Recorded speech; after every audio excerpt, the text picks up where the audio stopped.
Students, আমরা class 10-এর ভূগোল পরপর পড়ে দিচ্ছি। আজকে তোমাদের পড়াবো ভারতের জল সম্পদ। এটা হচ্ছে চ্যাপ্টার 5 আর পার্ট 3, মানে পরিচ্ছেদ 3, আর এটা স্যার প্রকাশনের বই।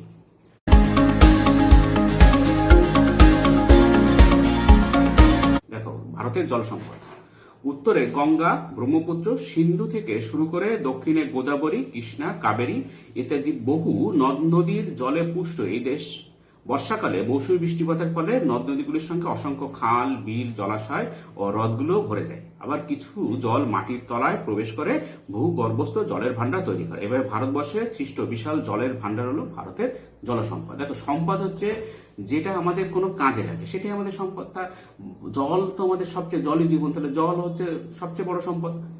এবার দেখো, জল সম্পদের সংক্ষিপ্ত পরিচয়। মৌসুমী বৃষ্টিপাত প্রতি বছর ভারতে 3000 ঘন কিলোমিটার জলের যোগান দেয়। ভারতের জল সম্পদ মন্ত্রকের তথ্য অনুসারে বার্ষিক মোট জল সম্পদের পরিমাণ 1870 ঘন কিলোমিটার, যার মধ্যে 1120 ঘন কিলোমিটার ব্যবহারযোগ্য জল। সব জল কিন্তু আমরা ব্যবহার করতে পারি না। 1120 ঘন কিলোমিটার ব্যবহারযোগ্য জল। ব্যবহারযোগ্য জলের 690 ঘন কিলোমিটার, যেটা 61.6% হলো ভূপৃষ্ঠের পৃষ্ঠ জল, এবং 430 ঘন কিলোমিটার মানে 38.4% হলো ভৌম জল। কেবল গঙ্গা ও ব্রহ্মপুত্র নদী দিয়ে অর্ধেকেরও মানে 55% বেশি জল প্রবাহিত হয়। এবার দেখো, ভারতের নদ নদী। সাতপুরা ও বিন্ধ্য পর্বত মধ্য ভারতের উচ্চভূমি ও ছোটনাগপুর মালভূমি জল বিভাজিকা রূপে ভারতের নদীগুলোকে দুভাগে ভাগ করা হয়েছে। এক হচ্ছে উত্তর ভারতের নদ নদী, আর হচ্ছে দক্ষিণ ভারতের নদ নদী। উত্তর ভারতের নদ নদী কোনগুলো? হিমালয় থেকে উৎপন্ন গঙ্গা, ব্রহ্মপুত্র, সিন্ধু এবং এদের অসংখ্য উপনদী ও শাখা নদী মিলে সৃষ্টি হয়েছে উত্তর ভারতের নদী ব্যবস্থা। এখানকার প্রধান নদীগুলি সম্বন্ধে আলোচনা করা হলো। তোমাদের পরীক্ষায় প্রশ্ন আসে উত্তর ভারতের নদী নাম লেখো, তাহলে তোমরা লিখবে গঙ্গা, ঠিক আছে, সিন্ধু, ব্রহ্মপুত্র, এরকম আর কি। দেখো, গঙ্গা দৈর্ঘ্য 2500 কিলোমিটার, ভারতে 2071 কিলোমিটার। উৎস হচ্ছে গঙ্গা ভারতের দীর্ঘতম নদী। গঙ্গা নদীর উৎপত্তি ঘটেছে উত্তরাখণ্ডের প্রায় 7010 মিটার উচ্চতায় অবস্থিত গাঙ্গোত্রী হিমবাহের গোমুখ তুষার গুহা থেকে। প্রবাহ পথ কি? এই তিনটি গতি স্পষ্ট বলে এটি হলো একটি আদর্শ নদীর উদাহরণ। এবার যদি তোমাদের এরকম শর্ট প্রশ্ন আদর্শ নদীর উদাহরণ দেয়, তাহলে গঙ্গা নদী। কারণ হচ্ছে এর তিনটি গতি স্পষ্ট, মানে উচ্চ গতি, মধ্যগতি আর নিম্ন গতি। এই যে গতি থাকে, এই গতিগুলো এর স্পষ্ট আর কি। উচ্চ গতি দেখো, উৎস অঞ্চলের নাম হল ভগীরথী বা ভাগীরথী। অলকনন্দা দেবপ্রয়াগে এসে মিশেছে ভাগীরথীর সঙ্গে। দেবপ্রয়াগ থেকে অলকনন্দা ও ভাগীরথীর মিলিত প্রবাহ গঙ্গা নাম নিয়ে প্রবাহিত হয়েছে। গোমুখ থেকে প্রায় 280 কিলোমিটার প্রবাহিত হওয়ার পর গঙ্গা এসে পৌঁছায় হরিদ্বারে, এবং এখানেই শেষ হয় তার উচ্চগতি। তাহলে উচ্চগতি কোথায় শেষ হচ্ছে? আমরা শোনো, উৎস অঞ্চলের নাম হচ্ছে ভগীরথী, যেখানে উৎস হচ্ছে আর কি, সেইখানের নাম হচ্ছে ভগীরথী। আর অলকনন্দা দেবপ্রয়াগে এসে মিশেছে ভাগীরথীর সাথে, আর দেবপ্রয়াগ থেকে অলকনন্দা ও ভাগীরথীর মিলিত প্রবাহ গঙ্গা নাম নিয়ে প্রবাহিত হয়েছে। এই দেবপ্রয়াগ থেকে যখন অলকানন্দ আর ভাগীরথীর মিলিত প্রবাহটা মিলিত হয়েছে, মিলিত প্রবাহ গঙ্গা নাম নিয়ে প্রবাহিত হয়েছে। আর গোমুখ থেকে প্রায় 280 কিলোমিটার প্রবাহিত হওয়ার পর গঙ্গা এসে পৌঁছায় হরিদ্বারে, এবং এখানেই শেষ হয় তার উচ্চগতি। হরিদ্বারে তার উচ্চগতি শেষ হচ্ছে। এরপরে শুরু হচ্ছে মধ্যগতি। হরিদ্বার থেকে বিহারের রাজমহল পাহাড় পর্যন্ত গঙ্গার মধ্যগতি। তার গঙ্গার মধ্যগতি কোথায়? হরিদ্বার থেকে বিহারের রাজমহল পাহাড় পর্যন্ত গঙ্গার মধ্যগতি। এরপরে নিম্নগতি দেখো, রাজমহল পাহাড় থেকে মোহনা পর্যন্ত হলো গঙ্গার নিম্নগতি। রাজমহল পাহাড় থেকে গঙ্গা দক্ষিণমুখী হয়ে ঢুকেছে পশ্চিমবঙ্গে। তাহলে গঙ্গা কোথা থেকে পশ্চিমবঙ্গে ঢুকেছে? রাজমহল পাহাড় থেকে গঙ্গা দক্ষিণমুখী হয়ে ঢুকেছে পশ্চিমবঙ্গে। মুর্শিদাবাদের ধুলিয়ানের কাছে গঙ্গা শাখা নদী রূপে ভাগীরথী, হুগলি নাম নিয়ে দক্ষিণে প্রবাহিত হয়ে বঙ্গোপসাগরে মিশেছে। আর গঙ্গা কিভাবে বঙ্গোপসাগরে মিশেছে? এখানে আবার তো শোনো, মুর্শিদাবাদের ধুলিয়ানের কাছে গঙ্গা শাখা নদী রূপে ভাগীরথী, হুগলি নাম নিয়ে দক্ষিণে প্রবাহিত হয়ে বঙ্গোপসাগরে মিশেছে। বাংলাদেশে গঙ্গা নদীর নাম পদ্মা। তাহলে এই যে পদ্মা নদী নাম নিয়েছে কোথায়? বাংলাদেশে যখন ঢুকেছে তখন নাম হচ্ছে পদ্মা। বাংলাদেশে গঙ্গা নদীর নাম পদ্মা। ব্রহ্মপুত্রের সাথে মিলিতভাবে মেঘনা নাম নিয়ে বঙ্গোপসাগরে মিশেছে। আবার সেখানে আবার কি হয়েছে? ব্রহ্মপুত্র নদী তার সঙ্গে মিলিত হয়ে মেঘনা নাম নিয়ে বঙ্গোপসাগরে পড়েছে। এটাও বাংলাদেশে, এখন বর্তমানে বাংলাদেশে আর কি। উপনদী দেখো, এক হচ্ছে ডান দিক থেকে আগত যমুনা, গঙ্গার দীর্ঘতম উপনদীর দৈর্ঘ্য 1376 কিলোমিটার। এবার যদি গঙ্গার দীর্ঘতম উপনদী কোনটা, সেটা নাম হচ্ছে যমুনা। তো দৈর্ঘ্য কত? 1376 কিলোমিটার। এরপরে সোন এবং বাম দিক থেকে আগত গোমতী, ঘরগড়া, গন্ডক বুড়িগণ্ড, কোশি, রামগঙ্গা প্রভৃতি। আর শাখা নদী হচ্ছে মুর্শিদাবাদের ভগবানগোলায় গঙ্গা নদীর মূল প্রবাহটি পদ্মা নামে বাংলাদেশে প্রবেশ করেছে এবং গঙ্গা থেকে নির্গত শাখা নদীটি প্রথমে ভাগীরথী এবং নবদ্বীপের পর হুগলি নাম নিয়ে বঙ্গোপসাগরে পড়েছে। এবার দেখো সিন্ধু, দৈর্ঘ্য হচ্ছে 2880 কিলোমিটার। এটা ভারতে পুরোটা নেই, ভারত আছে 1114 কিলোমিটার। উৎস হচ্ছে সিন্ধু নদ তিব্বতের মানস সরোবরের নিকটে 5182 মিটার উচ্চতায় কৈলাস পর্বতের একটি হিমবাহ থেকে উৎপন্ন হয়েছে। প্রবাহ উৎসস্থলের নাম সেঙ্গে খাবাব। জাস্কার ও লাদাখ পর্বতের মাঝখান দিয়ে 809 কিলোমিটার পথ অতিক্রম করে এই নদী পাকিস্তানের মধ্য দিয়ে পাকিস্তানের মধ্য দিয়ে দক্ষিণে প্রবাহিত হয়ে আরব সাগরে পড়েছে। উপনদী হচ্ছে সিন্ধুর উপনদী শতুদ্র, বিপাশা, ইরাবতী, চন্দ্রভাগা, বিতস্থল সিন্ধুর প্রধান 5টি উপনদী। তোমাদের যদি প্রশ্ন আছে সিন্ধুর উপনদীর নাম লিখবে শতুদ্র, বিপাশা, ইরাবতী, চন্দ্রভাগা ও বিতস্থল সিন্ধুর প্রধান 5টি উপনদী। এবার দেখো ব্রহ্মপুত্র, দৈর্ঘ্য হচ্ছে 2900 কিলোমিটার, ভারতে 885 কিলোমিটার। উৎস হচ্ছে তিব্বতের চেমাউন্দুং হিমবাহ থেকে সাংপো নামে ব্রহ্মপুত্র নদীর উৎপত্তি। তার ব্রহ্ম নদীর উৎপত্তি কোথায় যদি প্রশ্ন আসে, তিব্বতের চেমাউন্দুং হিমবাহ থেকে সাংপো নামে ব্রহ্মপুত্র নদীর উৎপত্তি। প্রভাবত ভারতবর্ষে প্রবেশের পর প্রথমে দিবং ও পরে দিহং নামে অরুণাচল প্রদেশের মধ্যে দিয়ে প্রবাহিত হয়েছে। উত্তর দিক থেকে আসা দিবং এবং দক্ষিণ দিক থেকে আসা লোহিত এখানে দিহং এর সাথে মিলিত হয়। দিবং এবং দিহং এবং লোহিতের মিলিত প্রবাহ অসমে প্রবেশ করে ব্রহ্মপুত্র নাম নিয়ে পশ্চিম দিকে প্রবাহিত হয়েছে। এই নদ আবার ধুবড়ির কাছে বাংলাদেশের যমুনা নাম নিয়ে প্রবেশ করেছে। গোয়ালন্দের কাছে এটি গঙ্গার সাথে মিলিত হয়ে প্রথমে পদ্মা নামে ও পরে মেঘনা নামে বঙ্গোপসাগরে পড়েছে। উপনদী কোনগুলো? ডান দিক থেকে আগত ব্রহ্মপুত্রের উপনদীগুলো হলো সুবনশিরি, মানস, সংকোষ, তোরসা, তিস্তা প্রভৃতি। আর বাম দিক থেকে আগত উপনদীগুলি হলো ডিব্রু, বুড়ি, দিহিং, দিখু ইত্যাদি। এবার দেখো দক্ষিণ ভারতের নদ নদী। প্রবাহপথ অনুযায়ী দক্ষিণ ভারতের নদীগুলোকে পূর্ব বাহিনী ও পশ্চিম বাহিনী এই দুই ভাগে ভাগ করা যায়। তাহলে দক্ষিণ ভারতের যে নদী সেটা দুটো ভাগ, একটা হচ্ছে পূর্ব বাহিনী ও পশ্চিম বাহিনী। মহানদী গোদাবরী, কৃষ্ণা ও কাবেরী হলো প্রধান পূর্ব বাহিনী নদী। তা তোমার যদি প্রশ্ন আসে যে দক্ষিণ ভারতের নদীর মধ্যে পূর্ব বাহিনী নদীর নাম লেখো, তাহলে লিখবে মহানদী, গোদাবরী, কৃষ্ণা ও কাবেরী হলো প্রধান পূর্ব বাহিনী নদী এবং নর্মদা ও তাপি হলো প্রধান পশ্চিম বাহিনী নদী। এবার দেখো নর্মদা, 1310 কিলোমিটার। নর্মদা নদী অমরকণ্টক মালভূমির পশ্চিম প্রান্ত থেকে উৎপন্ন হয়ে বিন্দ ও সাতপুরার অন্তর্বর্তী গ্রস্ত উপত্যকা বরাবর প্রবাহিত হয়ে পশ্চিম দিকে খাম্বাত উপসাগরে পড়েছে। চুতি অঞ্চলের উপর দিয়ে প্রবাহিত হয় এই নদীর প্রবাহপথে জলপ্রপাত সৃষ্টি হয়েছে। এর মধ্যে জব্বলপুরের কাছে অবস্থিত ধোঁয়াধার জলপ্রপাত, মাহেশ্বরের কাছে অবস্থিত সহস্রধারা জলপ্রপাত বিখ্যাত। এর ডান দিকের উপনদী হিরণ, ওরসাং, বার্না ও কোলার এবং এর বাম দিকের উপনদী বাঞ্জার, সার, শক্কর, কুন্দি প্রভৃতি। তাপি বা তাপ্তি 724 কিলোমিটার। তাপি নদী গ্রস্ত উপত্যকার মধ্য দিয়ে প্রবাহিত হয়েছে। এই নদী মধ্যপ্রদেশের মুলতাই পাহাড় থেকে উৎপন্ন হয়েছে, তারপর মহারাষ্ট্র ও গুজরাটের মধ্যে দিয়ে প্রবাহিত হয়ে অবশেষে খাম্বাত উপসাগরে পড়েছে। পূর্ণা, গিরনা, পাঞ্জারা হলো এর প্রধান উপনদী। এরপরে মহানদী 857 কিলোমিটার। ছত্তিশগড়ের দণ্ডকারণ্যের শিয়াওয়া উচ্চভূমি থেকে মহানদী উৎপন্ন হয়ে পূর্বঘাট পর্বতকে অতিক্রম করে কটকের কাছে বঙ্গোপসাগরে মিশেছে। এর উপনদী হলো মান্ড, ইব, হাসদেও, শেওনাথ প্রভৃতি।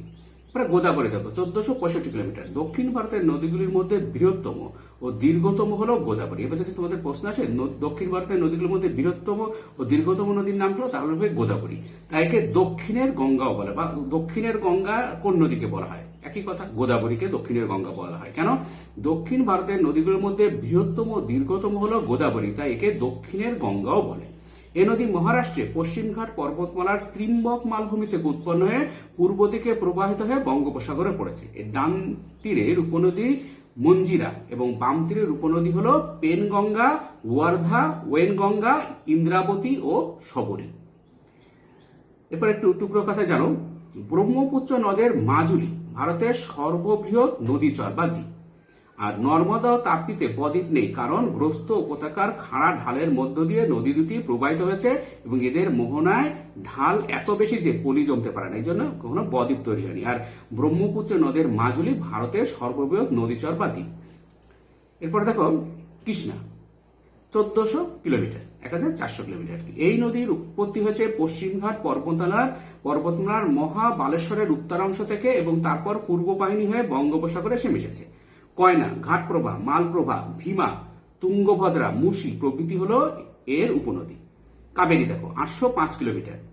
কর্ণাটকে পশ্চিমঘাট পর্বতমালার ব্রহ্মগিরি পাহাড়ে অবস্থিত তলা কাবেরী হ্রদ থেকে এই নদীর উৎপত্তি। উৎস অঞ্চল থেকে এই নদী মহীশূর মালভূমি ও দক্ষিণ কর্ণাটক মালভূমির উপর দিয়ে প্রবাহিত হয়ে বঙ্গোপসাগরে মিশেছে। এই নদীর উপর অবস্থিত শিব সমুদ্রম জলপ্রপাত। তোমাদের যদি বলা হয় শিব সমুদ্রম জলপ্রপাত কোন নদীতে অবস্থিত, তাহলে তোমরা বলবে যে এই কর্ণাটক পশ্চিমঘাট পর্বতমালার ব্রহ্মগিরি পাহাড়ে অবস্থিত তলা কাবেরী হ্রদ থেকে এই নদীর উৎপত্তি। এই কাবেরী নদীর উৎপত্তি উৎস অঞ্চল থেকে এই নদী মহীশূর মালভূমি ও দক্ষিণ কর্ণাটক মালভূমির উপর দিয়ে প্রবাহিত হয়ে বঙ্গোপসাগরে মিশেছে। এই নদীর উপর অবস্থিত শিব সমুদ্রম জলপ্রপাত, মানে কাবেরী নদীর উপর আর কি। কাবেরীর উপনদী হল হেমাবতী, অর্কবতী, ভবানী, অমরাবতী প্রভৃতি। এই নদী দক্ষিণ ভারতের পবিত্র নদী বলে অনেকে একে দক্ষিণের গঙ্গা এবং এই নদীর উপদ্বীপ উর্বর বলে দক্ষিণ ভারতের শস্য ভান্ডার নামেও অভিহিত করেন। দেখো দক্ষিণ ভারতের শস্য ভান্ডার কোন নদী, সেটাও সেই তোমার কাবেরী নদী। আর এটাকে কি বলে, পবিত্র মনে করে, দক্ষিণ ভারতের পবিত্র নদী বলে একে কি বলা হয়, দক্ষিণের গঙ্গা বলা হয়। এই যে কাবেরী নদীকে দক্ষিণের গঙ্গা বলা হয়। এবার দেখো উত্তর ভারত ও দক্ষিণ ভারতের নদ নদীর একটা তুলনা দেখো। প্রথমে প্রকৃতি বিষয়, তুলনা বিষয় হচ্ছে প্রকৃতি। উত্তর ভারতের নদ নদী হিমালয়ের উত্থানের সঙ্গে সামঞ্জস্য রেখে প্রবাহিত হয়, তাই নদীগুলি পূর্ববর্তী নদী। আর দক্ষিণ ভারতের নদ নদী ভূমির প্রাথমিক ঢাল অনুসারে প্রবাহিত, তাই নদীগুলি অনুগামী নদী। জলপ্রবাহের বিষয়, নদীগুলি বরফ গলা ও বৃষ্টি জলে পুষ্ট, তাই চিরপ্রবাহী। যে উত্তর ভারতের নদীগুলো এগুলো বরফ গলা বৃষ্টি জলে পুষ্ট, তাই এগুলো চিরপ্রবাহী। আর দক্ষিণ ভারতের নদীগুলি শুধুমাত্র বৃষ্টি জলে পুষ্ট, তাই অনিত্যবহ। দক্ষিণ ভারতের নদ নদীগুলো অনিত্যবহ, কারণ কি, শুধুমাত্র বৃষ্টি জলে পুষ্ট। গতিবেগ ও নাব্যতা দেখো। উত্তর ভারতের নদ নদী পার্বত্য অংশে খরস্রোতা ও সমভূমিতে মৃদু বেগ সম্পন্ন। নদীগুলি নৌ পরিবহনযোগ্য এবং জলবিদ্যুৎ উৎপাদনে অনুপযোগী, মানে জলবিদ্যুৎ উৎপাদন হয় না আর কি। আর দক্ষিণ ভারতের নদী সমগ্র প্রবাহপথ প্রায় সমবেগ সম্পন্ন, খরস্রোতা, নৌ পরিবহনের অযোগ্য কিন্তু জলবিদ্যুৎ উৎপাদনের উপযোগী। হ্যাঁ, এখানে প্রচন্ড খরস্রোতা কিন্তু জলবিদ্যুৎ, দক্ষিণ ভারতের নদীগুলোতে জলবিদ্যুৎ উৎপাদন করা যায়। বদ্বীপ দেখো।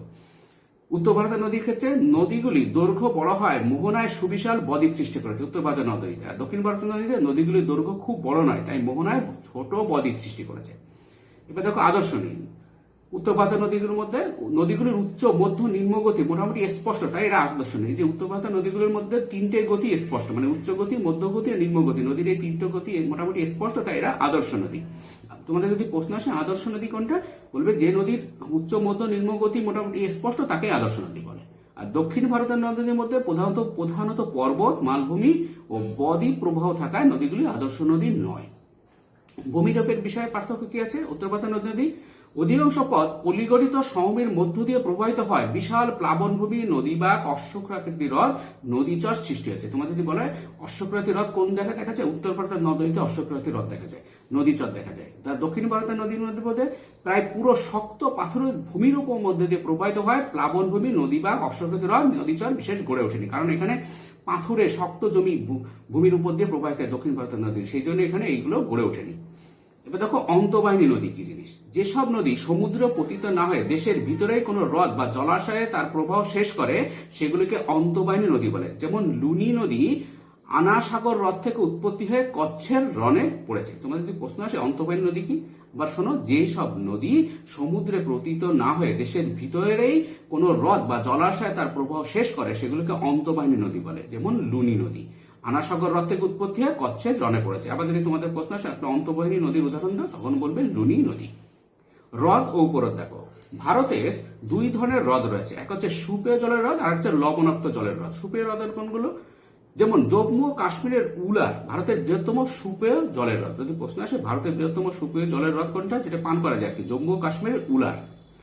এবং ডাল হিমালয়ের তাল, মানে সাঁততাল, ভীমতাল, কোনাতাল, রূপকণ্ড তাল, নৈনিতাল ইত্যাদি। মণিপুরের লোকটাক হ্রদ। আর লবণাক্ত জলের হ্রদ কোনগুলো? যেমন রাজস্থানের থর মরুভূমি, সম্বর, পুষ্কর, পন্দ্রা, দিদওয়ানা, দেগনা, কাচমান ইত্যাদি। আর জম্মু কাশ্মীরের শুষ্ক লাদাখ মালভূমির প্যাংগং ও শো মরিরি, অন্ধ্রপ্রদেশের কোলেরু, তামিলনাড়ুর পুলিকট ইত্যাদি। এগুলো হচ্ছে লবণাক্ত জলের হ্রদ। তোমরা যদি তোমার লবণাক্ত জলের হ্রদ উদাহরণ দেয়, তোমরা বলবে তামিলনাড়ুর পুলিকট হ্রদ একটা লবণাক্ত জলের হ্রদ। এবার দেখো ভারতের উপকূলের উপহ্রদ। ওড়িশার চিল্কা ভারতের বৃহত্তম তথা এশিয়ার বৃহত্তম উপহ্রদ বা লেগুন। এই যে ওড়িশার চিল্কা, একটা লেগুনের উদাহরণ দাও, বলবে ওড়িশার চিল্কা। কেরলের ভেম্বানাথ ভারতের বৃহত্তম কয়েল ও অষ্টমদী। এগুলো হচ্ছে সব উপহ্রদ। মানব জীবনে হ্রদের গুরুত্ব কি আছে? তোমাদের প্রশ্ন আসে মানব জীবনের হ্রদের গুরুত্ব কি? এক হচ্ছে জলের উৎস রূপে, 2 জীবিকা নির্বাহ বা মৎস্য আহরণে, 3 জৈবিক জীব বৈচিত্র্য সংরক্ষণে, 4 জলাধার হিসেবে, আর 5 হচ্ছে পর্যটন ও বিনোদনে। প্রথমে শোনো, এক হচ্ছে জলের উৎস রূপে, পানীয়, সেচ ও শিল্পের কাজে হ্রদের জলকে ব্যবহার করা হয়। দার্জিলিং শহরে পানীয় জল আসে সিঞ্চল হ্রদ থেকে। তোমাদের প্রশ্ন আসে দার্জিলিং শহর এত উঁচুতে, এখানে পানীয় জল কোথা থেকে আসে? সিঞ্চল হ্রদ থেকে দার্জিলিং শহরের পানীয় জল আসে। হচ্ছে জীবিকা নির্বাহ বা মৎস্য আহরণে, হ্রদে প্রচুর পরিমাণে মাছ জন্মায়। এসব মাছ হ্রদের ধারে বসবাসকারী মানুষেরা তাদের জীবন যাপন করে। ওড়িশার চিল্কা উপহ্রদ ভারতের বৃহত্তম অভ্যন্তরীণ মৎস্য আহরণ ক্ষেত্র। 3 হচ্ছে জৈব বৈচিত্র্য সংরক্ষণে, হ্রদ হলো অনেক ধরনের জলজ প্রাণীর প্রাকৃতিক বাসস্থান। হ্রদের জলে প্রচুর জলজ উদ্ভিদ জন্মায়। এটি একটি অন্যতম জলজ বাস্তুতন্ত্রের ক্ষেত্র। এসব কারণে এখানে জীব বৈচিত্র্য সংরক্ষিত হয়। 4 হচ্ছে জলাধার হিসেবে, বাঁধের পিছনে হ্রদ জলাধার রূপে কাজ করে। অতি বৃষ্টির জলকে ধরে রেখে বন্যার হাত থেকে রক্ষা করে। 5 হচ্ছে পর্যটন ও বিনোদনে, হ্রদের সৌন্দর্য পর্যটকদের আকর্ষণ করে। হ্রদের জলে নৌকা বিহার করে মানুষ আনন্দ পায়, যেমন কাশ্মীরের ডাল হ্রদ, এখানে নৌকা বিহার করে মানুষ আনন্দ পায় আর কি। এবার দেখো জলাশয়। ভারতবর্ষে 2 প্রকার জলাশয় দেখা যায়, এক হচ্ছে প্রাকৃতিক আর একটা হচ্ছে মানুষ সৃষ্ট। ভারতের পরিবেশ ও বন মন্ত্রকের পেশ করা তথ্য অনুসারে ভারতের মোট প্রাকৃতিক জলাশয়ের সংখ্যা প্রায় 2100 এবং মনুষ্য সৃষ্ট জলাশয়ের সংখ্যা 65,250। মাছ চাষ, কৃষিকাজ ও বাস্তুতান্ত্রিক ভারসাম্য রাখার জন্য এই জলাশয়গুলির ব্যবহার মূলত হয়ে থাকে। কলকাতার চিংড়ি ঘাটের কাছে অবস্থিত পূর্ব কলকাতা জলাশয় ভারতবর্ষের বিভিন্ন জলাশয়ের মধ্যে অন্যতম। এছাড়া হিমাচল প্রদেশের চন্দ্রতাল, কেরলের অষ্টমদী, ত্রিপুরার রুদ্রসাগর উল্লেখযোগ্য। এবার দেখো মানব জীবনে জলাশয়ের গুরুত্ব কি? এক হচ্ছে বন্যা প্রতিরোধ করে, 2 হচ্ছে জল পরিশোধনের স্থান, 3 হচ্ছে মানুষের জীবন ধারণের উন্নতি করে, 4 হচ্ছে স্বাভাবিক বাস্তুতন্ত্র তৈরি করে, জীববৈচিত্র্য বৃদ্ধি করে, আবার সেচের জলে ব্যবহার করা যায়। হচ্ছে মানব জীবনে জলাশয়ের গুরুত্ব। বন্যা প্রতিকারে, জলাভূমিগুলি প্লাবন সমভূমিতে অবস্থান করায় নদী উপচানো জল, বাঁধ ভাঙা জল, জলাধারের ছাড়া জল কিংবা অতিরিক্ত বর্ষা জলকে ধরে রেখে বন্যাকে প্রতিহত করে। এই যে যখন প্রচুর বৃষ্টি হয় তখন এখানে জলগুলো আটকে রাখে আর কি। যে জল পরিশোধনের স্থান রূপে, নর্দমার নোংরা ও দূষিত জলের দক্ষ ট্রিটমেন্টের স্থান হলো এই জলাশয়। জলাশয় অনেক রাসায়নিক দ্রাবককে শোষণ করে, জলাভূমি দূষক ও পলিকে ছেঁকে নেয় ও উপকারী ব্যাকটেরিয়ার জন্ম দেয়। 3 হচ্ছে মানুষের জীবন ধারণের উন্নতি সাধন। মানুষের জীবন ধারণের বহু উপযোগী উপকরণ জলাশয় প্রদান করে, যেমন মাছ, পানি ফল, ঔষধি উদ্ভিদ, মাদুর তৈরির কাঠি, বাড়িতে ছাউনি দেওয়ার হোগলা পাতা ইত্যাদি। 4 হচ্ছে স্বাভাবিক বাস্তুতন্ত্র তৈরি ও জীববৈচিত্র্য বৃদ্ধিতে। জলাশয়গুলি 40% প্রজাতি প্রাকৃতিক বাসস্থান রূপে কাজ করে। প্রচুর পরিযায়ী পাখির আগমন ঘটে। 5 হচ্ছে সেচের জলের ব্যবহারে, খরা মরশুমে চাষাবাদে জলাশয়ের জমা জলকে ব্যবহার করা হয়। এরপর হচ্ছে খাল। ভারতবর্ষের উল্লেখযোগ্য খাল হলো, এক হচ্ছে উচ্চ গঙ্গা খাল, হরিদ্বারের কঙ্কালে গঙ্গা থেকে এটি কাটা হয়েছে। 2 হচ্ছে নিম্ন গঙ্গা খাল, উত্তরপ্রদেশের নারোরার কাছে গঙ্গা থেকে সৃষ্ট। 3 হচ্ছে সারদা খাল, উত্তরাখণ্ডে ভারত ও নেপাল সীমান্তে অবস্থিত বানবাসার কাছে সারদা নদী থেকে কাটা হয়েছে। আরো কতগুলো উল্লেখযোগ্য খাল হলো আগ্রা খাল, যেটা উত্তরপ্রদেশে, গুরগাঁও খাল, যেটা হরিয়ানায়, কোশি খাল বিহারে, ইন্দিরা গান্ধী খাল রাজস্থানে, ভাকরা খাল পাঞ্জাব, কুডাপ্পা খাল অন্ধ্রপ্রদেশ, মেদিনীপুর খাল ও দুর্গাপুর খাল পশ্চিমবঙ্গ ইত্যাদি। এবার দেখো মানব জীবনে খালের গুরুত্ব। এক হচ্ছে সেচের কাজ, বাণিজ্য, নৌ পরিবহন, মাছ চাষ, জল নিষ্কাশি রূপে। সেচের কাজ দেখো, নিত্যবহ প্লাবন খালের জলকে সেচ কাজে ব্যবহার করা হয়। উত্তর ভারতে এভাবে কৃষির উৎপাদন বাড়ানো সম্ভব হয়েছে। 2 হচ্ছে বাণিজ্য, নৌ পরিবহনে। অভ্যন্তরীণ জলপথ হিসেবে খালের গুরুত্ব যথেষ্ট আছে। খালের মাধ্যমে কৃষিজাত ও শিল্পজাত পণ্য পরিবহন করা হয়। দুর্গাপুর খালের মাধ্যমে দুর্গাপুর থেকে কলকাতায় কয়লা, সার, ইস্পাত প্রভৃতি আনা হয়। 3 হচ্ছে মাছ চাষ। খালের জলে নদী থেকে মাছ চাষ করা হয়। মাছ ধরে অনেকে জীবিকা নির্বাহ করে। 4 হচ্ছে জল নিকাশি রোধে, পৌর এলাকার নর্দমা ও পয় প্রণালীর জলকে খালের মাধ্যমে বড় নদীতে বা জলাশয় অথবা ট্রিটমেন্ট প্লান্টে নিয়ে যাওয়া হয়। এরপরে ভারতের জলসেচের বিভিন্ন পদ্ধতি দেখো। ভূ প্রকৃতি, মৃত্তিকা, বৃষ্টিপাত, ভৌমজলের প্রাপ্তি, নদ নদীর প্রকৃতি, শস্যের আঞ্চলিক চাহিদা ইত্যাদির বিভিন্ন বৈশিষ্ট্যের উপর নির্ভর করে ভারতের বিভিন্ন অংশে বিভিন্ন প্রকার সেচ ব্যবস্থা গ্রহণ করা হয়ে থাকে। জলের চাহিদা পূরণের জন্য যখন মূল নদী থেকে খাল কেটে অথবা ভৌম জলকে মাটির উপরে তুলে এনে অথবা বৃষ্টি জলকে সংরক্ষণ করে ব্যবহার করা হয়, তখন সেই পদ্ধতিকে জলসেচ বলে। তোমাদের জলসেচ, তোমরা যদি বলে জলসেচ কাকে বলে, তখন বলবে যে জলের চাহিদা পূরণের জন্য যখন মূল নদী থেকে খাল কেটে অথবা ভৌম জলকে মাটির উপরে তুলে এনে অথবা বৃষ্টি জলকে সংরক্ষণ করে ব্যবহার করা হয়, তখন সেই পদ্ধতিকে জলসেচ বলে। ভারতে প্রধানত কূপ, নলকূপ ও খালের মাধ্যমে জলসেচ করা হয়। কূপ ও নলকূপ দেখো, সাধারণত 5 থেকে 15 মিটার গভীরতা পর্যন্ত কূপ ও নলকূপ খনন করে জলসেচ করা হয়। প্রথমে নলকূপটি খনন করা হয়েছিল 1930 সালে উত্তরপ্রদেশে। প্রথম নলকূপ খনন করা হয়েছিল 1930 সালে উত্তরপ্রদেশে। কূপ ও নলকূপের মাধ্যমে সেচ কাজ উত্তরপ্রদেশে বেশি হয়। এছাড়া রাজস্থান, পাঞ্জাব, মধ্যপ্রদেশ, গুজরাট, বিহার, অন্ধ্রপ্রদেশ, মহারাষ্ট্র এই পদ্ধতিতে জলসেচ হয়। এক হচ্ছে ভূগর্ভের স্বল্প গভীরতায় কূপ এবং বেশি গভীরতায় নলকূপ থেকে জল তোলা হয়। 2, দৈহিক শ্রমের মাধ্যমে কূপ থেকে এবং বিদ্যুৎ বা ডিজেল চালিত শক্তির সাহায্যে নলকূপ থেকে জল তোলা হয়। এছাড়া 3 হচ্ছে ভূমিভাগে খোলা অবস্থায় কূপ ও ভূ অভ্যন্তরে নলকূপ অবস্থান করে। 4, কূপ স্থায়ী ও অস্থায়ী হয় কিন্তু নলকূপ গভীর ও অগভীর হয়। সেচ খাল দেখো, এটি দু প্রকার, একটা হচ্ছে নিত্যবহ খাল, একটা হচ্ছে প্লাবন খাল। নিত্যবহ খাল কোনগুলো? বাঁধের মাধ্যমে নিয়ন্ত্রিত পদ্ধতিতে জল সরবরাহ করা এই খালে সারা বছর জল থেকে, শুকা মরশুমে জল থাকায় কৃষিকাজে গুরুত্ব বেশি। বন্যা নিয়ন্ত্রণের ভূমিকা কম আর। উত্তরপ্রদেশের উচ্চ গঙ্গা খাল, পাঞ্জাবের পশ্চিম যমুনা খালের উদাহরণ। খালের মাধ্যমে জলসেচ সবচেয়ে বেশি করা হয় উত্তরপ্রদেশে। হচ্ছে প্লাবন খাল। বর্ষাকালে মূলত বন্যার অতিরিক্ত জল নদী থেকে কাটা যেসব খালের মাধ্যমে প্রবাহিত হয় তাদের প্লাবন খাল বলে। নদীতে জল বাড়লে প্লাবন খালে জল বাড়ে, কৃষিকাজের গুরুত্ব কম, বন্যা নিয়ন্ত্রণে গুরুত্বপূর্ণ ভূমিকা নেয়। তামিলনাড়ুতে প্লাবন খালের মাধ্যমে জলসেচ করা হয়। দীর্ঘতম প্লাবন খাল হলো উচ্চ গঙ্গা খাল। তোমার যদি প্রশ্ন আসে দীর্ঘতম প্লাবন খাল কোনটি, তাহলে বলবে উচ্চ গঙ্গা খাল।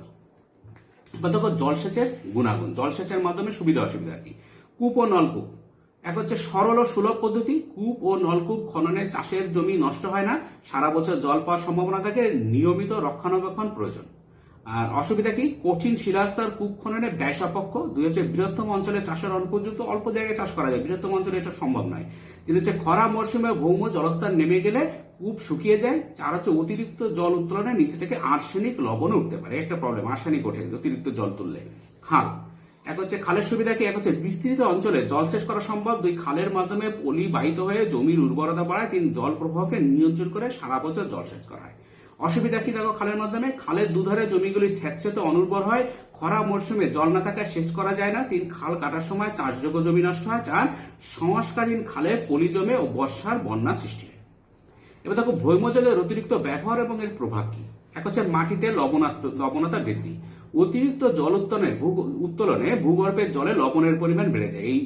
ওই লবণাক্ত জল কৌশিক প্রক্রিয়ায় মাটির উপরে উঠে আসে এবং মাটিতে লবণের পরিমাণ বাড়িয়ে দেয়, এতে শস্যের ক্ষতি হয়। 2 হচ্ছে জলবায়ু স্তরের বিন্যাস। ভৌম জলের অতিরিক্ত ব্যবহারের ফলে মাটির নিচে জলবায়ু স্তরগুলি ক্রমশ শুকিয়ে আসে। 3, ভৌম জলতলের পতন। অতিরিক্ত ভৌম জলের ব্যবহারের ফলে ভৌম জলতল অনেক গভীরে নেমে যায়, ফলে কুয়োগুলি শুকিয়ে যায় এবং নলকূপগুলিতে জল ওঠা বন্ধ হয়ে যায়। 4 হচ্ছে ভূভাগের অবনমন। অত্যাধিক জল তুললে ভূগর্ভে ফাঁকা স্থানের সৃষ্টি হয়, সেখানে হঠাৎ করে জলের চাপ কমে গেলে তলের উপরের মাটি ধসে যেতে পারে। শহরাঞ্চলে অনেক ঘরবাড়ি এজন্য বসে যায়। 5 হচ্ছে সামাজিক সমস্যা, পানীয় জলের সংকট। ভৌমজলের অতিরিক্ত উত্তোলনের ফলে জলতলের দ্রুত পতন ঘটে, ফলে পানীয় জলের সংকট হয়। 6 হচ্ছে আর্সেনিকের প্রকোপ বৃদ্ধি। আর্সেনিক প্রবণ অঞ্চলে অতিরিক্ত পরিমাণে ভৌমজল তুলে নিলে অবশিষ্ট জলে আর্সেনিকের পরিমাণ বেড়ে যায়, ফলে পানীয় জলের সঙ্গে তা মানুষের শরীরে আসে এবং রোগ সৃষ্টি করে। এবার দেখো বহুমুখী নদী উপত্যকা পরিকল্পনা। যে পরিকল্পনার মাধ্যমে নদীর উপর বাদ দিয়ে জলাধার বা ব্যারেজ তৈরি করে বিভিন্ন উদ্দেশ্য সাধন করার পাশাপাশি নদী অববাহিকায় বসবাসকারী জনগণের সর্বাঙ্গীন উন্নতি সাধন করা হয় তাকে বহুমুখী নদী পরিকল্পনা বলে।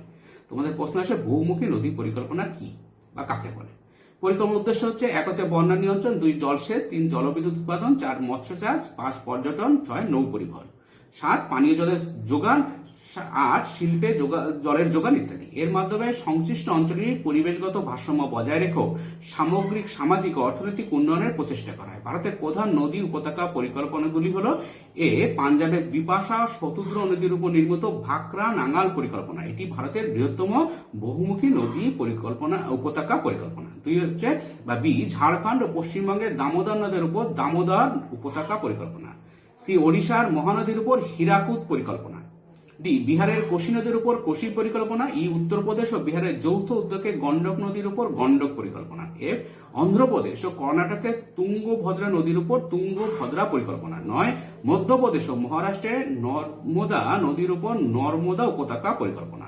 এই তেলেঙ্গানায় কৃষ্ণা নদীর উপর নাগার্জুন সাগর পরিকল্পনা। আই রাজস্থান ও মধ্যপ্রদেশ চম্বল নদীর উপর চম্বল নদী উপত্যকা পরিকল্পনা। এবার দেখো দামোদর ভ্যালি কর্পোরেশন। দামোদর নদকে পশ্চিমবঙ্গে দুঃখ বলা হতো, কারণ এর নিম্ন উপত্যকায় প্রতি বছর ভয়ঙ্কর বন্যা হতো এবং জনজীবন বিপর্যস্ত হতো। অন্যদিকে এর উচ্চ অববাহিকা অঞ্চলে খনিজ সম্পদের সমৃদ্ধ ছিল। এই অঞ্চলের বন্যা নিয়ন্ত্রণের মাধ্যমে কৃষির উন্নতি ও খনিজ সম্পদের সাহায্যে শিল্পের উজ্জ্বল সম্ভাবনা এখানে তৈরি করার জন্য দামোদর ভ্যালি কর্পোরেশন সামগ্রিকভাবে উপত্যকা অঞ্চলের অর্থনৈতিক উন্নয়ন ঘটাতে যে পরিকল্পনা গ্রহণ করেছিল সেটি দামোদর উপত্যকা পরিকল্পনা নামে পরিচিত। এই পরিকল্পনার উজ্জ্বল সম্ভাবনার জন্য এই উপত্যকাকে বহুমুখী নদী উপত্যকা পরিকল্পনার অন্তর্ভুক্ত করা হয়। পরিকল্পনার উদ্দেশ্য কি? আমেরিকার টেনেসি উপত্যকা পরিকল্পনা অনুকরণে 1948 সালে দামোদর উপত্যকা পরিকল্পনা গ্রহণ করা হয়। তাহলে দামোদর উপত্যকা পরিকল্পনা কবে গ্রহণ করা? 1948 সালে। এর মূল উদ্দেশ্যগুলি হলো, এক হচ্ছে নানাবিধ খনিজ সম্পদে পরিপূর্ণ দামোদর উপত্যকা জলবিদ্যুৎ উৎপাদনের মাধ্যমে ধাতব শিল্পের উন্নতি।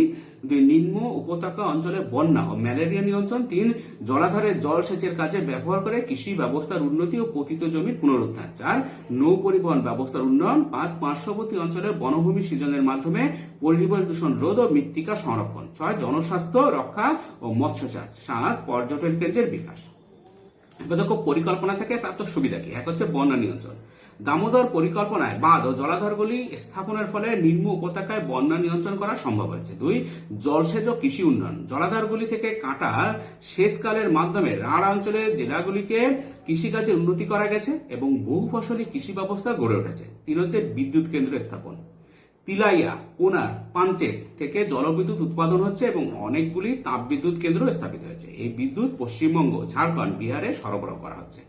4 হচ্ছে শিল্প। এই অঞ্চলে প্রাপ্ত খনিজ সম্পদ এবং বিদ্যুৎ শক্তির জন্য দুর্গাপুর, আসানসোল, চিত্তরঞ্জন, রানীগঞ্জ প্রভৃতি স্থানে বিভিন্ন শিল্প কেন্দ্র গড়ে উঠেছে। 5 মৎস্য চাষ। জলাধারগুলিতে স্থায়ীভাবে সারা বছর জল থাকায় মৎস্য চাষও করা সম্ভব হয়। 6 হচ্ছে অন্যান্য। এছাড়া এই পরিকল্পনার মাধ্যমে পরিবহন ব্যবস্থার প্রসার ঘটেছে, যেমন দুর্গাপুর খাল মারফত কলকাতার সঙ্গে জলপথে সংযুক্তিকরণ ঘটেছে, যেটা আমরা সহজভাবে জানি দুর্গাপুর ব্যারেজ আর কি। জল সংরক্ষণ। দেখো মানব জীবনে স্বাদু জলের চাহিদাই বেশি। আশঙ্কার কথা এই যে দিন দিন এই স্বাদু জলের পরিমাণ ফুরিয়ে আসছে, তাই আগামী ভবিষ্যতের প্রয়োজনে জল সম্পদ সংরক্ষণ করা প্রয়োজন। জল সম্পদ সংরক্ষণ যদি না করা হয় তাহলে আমাদের উপরে আমরা পানীয় জল পাবো না আর কি। জল সংরক্ষণের গুরুত্ব কি? মূলত যেসব কারণে জল সম্পদ সংরক্ষণ করা প্রয়োজন তা হলো, এক হচ্ছে ভবিষ্যৎ পৃথিবীর জন্য জলের পর্যাপ্ত যোগান সুনিশ্চিত করা। 2 কৃষিকাজে জলের চাহিদা পূরণ করা। 3 পানীয় হিসেবে স্বাদু ও স্বাস্থ্যকর জলের যোগান বজায় রাখা। 4 শিল্প বিভিন্ন অর্থনৈতিক কাজে জলের পর্যাপ্ত যোগান বজায় রাখা। এবার দেখো জল সংরক্ষণ পদ্ধতি। এক হচ্ছে প্রয়োজনের অতিরিক্ত জলের ব্যবহার না করা। 2 একবার ব্যবহৃত জলকে উন্নত প্রযুক্তির মাধ্যমে পরিশোধন করে পুনরায় ব্যবহারের ব্যবস্থা করা। শিল্পের ক্ষেত্রে বিশেষভাবে এই ব্যবস্থা কার্যকরী হতে পারে। 3 হচ্ছে বৃষ্টির জল সংরক্ষণের ব্যবস্থা করা। 4 জল বিভাজিকা বা নদী অববাহিকা উন্নয়নের মাধ্যমে জল বন্টন এবং জলের ব্যবহার পরিকল্পিত ও পরিমিতভাবে করা।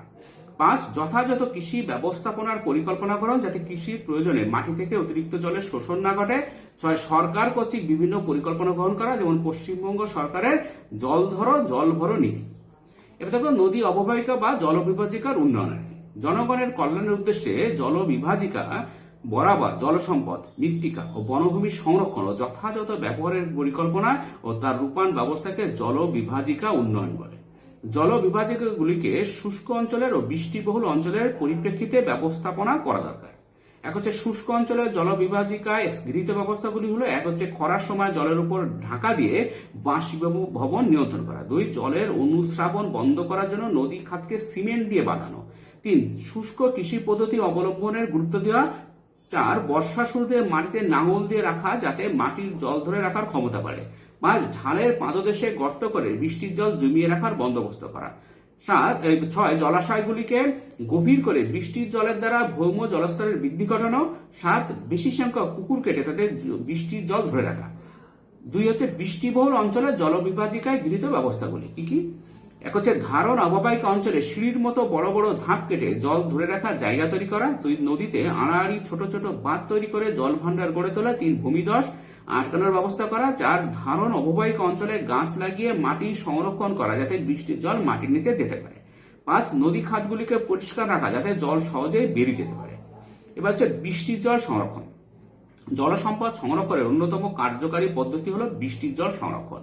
বৃষ্টির জলকে বিভিন্ন পদ্ধতি দ্বারা সংগ্রহ করে ধরে রেখে ব্যবহার করা এবং সেই সঙ্গে ভৌম জলস্তরকে পূরণ করার মাধ্যমে সংরক্ষণ করা যায়। এক হচ্ছে মাটির 2 থেকে 3 মিটার গভীর গর্ত খুঁড়ে। 2 হচ্ছে প্রবেশের শিলাস্তরের উপর ছোট ছোট নালা কেটে। 3 হচ্ছে 200 থেকে 300 মিটার ব্যাসের গভীর কূপ খনন করে। 4 নলকূপের পাইপের মধ্যে জল ঢুকিয়ে ভৌম জলের ভান্ডারকে পূরণ করা যায়। 5 এছাড়া বাড়ির ছাদে পতিত বৃষ্টির জলকে পাইপের মাধ্যমে বানানো ভূগর্ভস্থ জলাধারে সঞ্চয় করে প্রয়োজন মতো বাগান তৈরি, গাড়ি ধোয়া, অন্যান্য কাজ ব্যবহার করলে বৃষ্টির জল সংরক্ষিত হয়। বর্তমানে তামিলনাড়ু সহ মধ্যপ্রদেশ, ছত্তিশগড়, রাজস্থান, পশ্চিমবঙ্গ প্রভৃতি রাজ্য বৃষ্টির জল সংরক্ষণের জন্য ব্যাপক মাত্রায় উদ্যোগ নেওয়া হয়েছে। এবার দেখো বৃষ্টির জল সংরক্ষণে তামিলনাড়ুর অগ্রণী ভূমিকা কি কি তামিলনাড়ুর ভূমিকা নিয়েছে। 2001 সালে তামিলনাড়ু সরকার বৃষ্টির জল সংগ্রহ করার জন্য পদক্ষেপ গ্রহণ করে এবং এর ফলাফল স্বরূপে সমগ্র রাজ্যে ভৌমজলের ভান্ডার অপ্রত্যাশিতভাবে বেড়ে যায়। এর জন্য সরকার আইন প্রণয়ন করে সমস্ত নতুন বাড়িতে বৃষ্টির জল সংগ্রহ করার বিশেষ কাঠামো তৈরি করা বাধ্যতামূলক করেছে। এছাড়া শহরের পুরনো বাড়িগুলিকে সংস্কার করে বৃষ্টির জল সংগ্রহের ব্যবস্থায় সাহায্য করেছে। এছাড়াও শহরের পঞ্চায়েত এলাকায় 23.92 মানে 23.92 আর কি লক্ষ বাড়ির মধ্যে 22.94 মানে 22.94 আর কি লক্ষ বাড়িকে বৃষ্টির জল সংগ্রহের আওতায় আনা হয়েছে। বৃষ্টির জল সংগ্রহের উদ্যোগকে সফল করার জন্য সরকার যে কর্মসূচি নিয়েছে সেগুলো হলো, এক হচ্ছে পরিবেশ সংরক্ষণ সম্পর্কে সচেতনতা বৃদ্ধির জন্য প্রচার চালানো। 2 এনজিও মানে যেটা নন গভর্নমেন্ট অর্গানাইজেশন আর কি ও সমাজ কল্যাণ সংস্থাগুলির দ্বারা সচেতনতা বৃদ্ধি কর্মসূচি পালন। 3 বৃষ্টির জল সংগ্রহের গুরুত্ব বুঝিয়ে রাস্তার ধারে হোর্ডিং নির্মাণ। 4 প্রতিটি বাড়িতে গিয়ে প্রচার। 5 বৃষ্টির জল সংগ্রহের কাঠামো নির্মাণের জন্য সরকারি দপ্তর থেকে বোঝানোর ব্যবস্থা করা এবং এই প্রকার কাঠামোকে প্রদান করা। ফলাফল কি? এক হচ্ছে এই রাজ্যের চেন্নাই শহরে ভৌমজলের ভান্ডার প্রায় 50% বৃদ্ধি পেয়েছে। 2 এই রাজ্যের শহর অঞ্চলের রাস্তায় বর্ষার জমা জলের পরিমাণ হ্রাস পেয়েছে। 3 সারা রাজ্যে বন্যার প্রকোপ উল্লেখযোগ্যভাবে হ্রাস পেয়েছে। 4 হচ্ছে জলসেচ ও পানীয় জলের সমস্যা মিটেছে এবং 5 হচ্ছে প্রতিকূলতাকে জয় করে কৃষির বিকাশ ঘটেছে। আজকে পর্যন্ত, পরের ভিডিও দেখা হবে। Thank you very much for watching.